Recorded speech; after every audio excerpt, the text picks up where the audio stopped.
유튜브 친구들 안녕하세요. 오늘은 나라를 위해 기도해요 라는 제목으로 하나님 말씀 함께 나누도록 하겠습니다. 오늘의 말씀입니다. 말씀 손. 그 땅 이스라엘 모든 산에서 그들이 한 나라를 이루어서 한 임금이 모두 다스리게 하리니 그들이 다시는 두 민족이 되지 아니하며 두 나라로 나누이지 아니할지라. 에스겔 37장 22절 말씀. 아멘. 오래전 우리나라에 쳐들어온 일본은 우리나라 사람들을 괴롭혔어요. 다른 나라로 끌고 가서 힘든 일을 시켰어요. 나라를 되찾기 위해 독립운동을 하는 사람들은 감옥에 가두고 심하게 때렸어요. 우리나라 사람들은 일본 말을 하고 일본식 이름으로 살아야만 했어요. 대한독립 만세!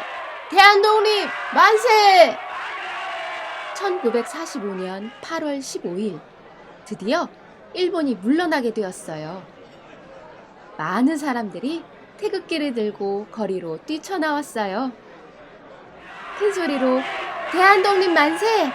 하고 외쳤어요. 온 나라가 들썩들썩. 36년 동안이나 힘들게 살았던 우리나라 사람들은 너무나 기뻤어요.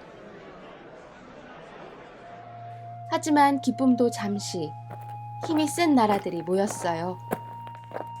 한국은 힘이 없어서 스스로 나라를 다스리지 못할 겁니다. 맞습니다. 그럼 미국과 소련이 한국을 맡아서 다스립시다. 우리나라가 힘이 생길 때까지 힘이 센 나라들이 우리나라를 대신 다스리기로 결정했대요. 안 됩니다! 안 됩니다! 나라가 갈라서는 거를 막아야 합니다! 나라를 지키기 위해 많은 사람들이 노력했지만 막을 수 없었어요. 결국 우리나라는 둘로 나뉘고 말았어요.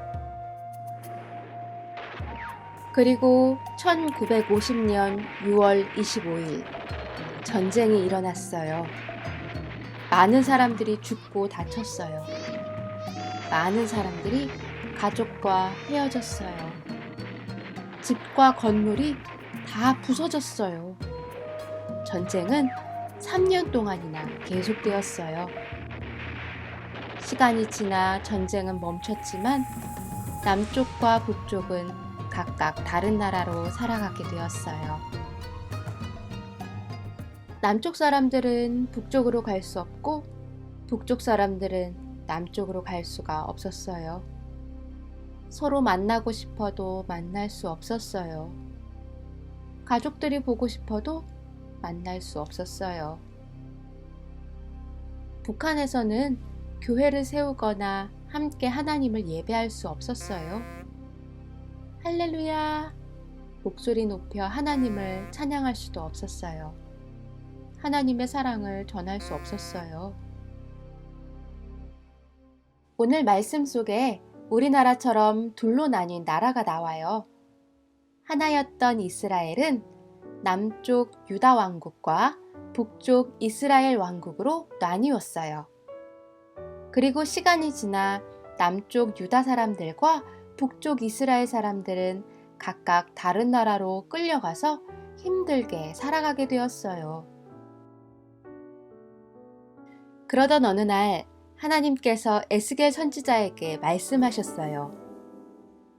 너는 막대기 하나를 가져다가 그 위에 유다와 그 짝 이스라엘 자손이라고 쓰고 또 다른 막대기 하나를 가져다가 그 위에 에브라임의 막대기 곧 요셉과 그 짝 이스라엘 온 족속이라고 써라. 그리고 2개의 막대기를 하나가 되게 연결하여라. 내 손에서 하나가 될 것이다. 하나님께서 계속해서 에스겔에게 말씀하셨어요.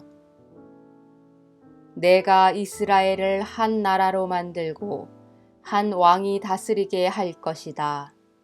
다시는 2 나라로 갈라지지 않을 것이다. 아하! 2개의 막대기가 하나가 되는 것은 둘로 나뉘었던 나라가 다시 하나의 나라가 되는 것을 의미해요. 하나님께서는 이스라엘을 다시 하나가 되게 하실 거라고 말씀하신 거예요. 2개의 막대기가 하나가 되듯이 하나님께서 우리나라도 다시 하나가 되게 하실 거예요. 하나님께서는 우리나라가 다시 하나 되어 하나님을 예배하기 원하세요. 우리나라에 하나님의 사랑이 가득해지기를 원하신대요. 하나님께서 우리나라를 다시 하나 되게 하실 것을 믿으며 하나님을 사랑하고 나라를 위해 기도해요. 기도해요. 하나님께서 에스겔에게 둘로 나뉜 이스라엘이 하나가 될 거라고 말씀하셨어요. 하나님께서 둘로 나뉜 우리나라도 다시 하나 되게 하실 것을 믿어요. 예수님의 이름으로 기도합니다. 아멘.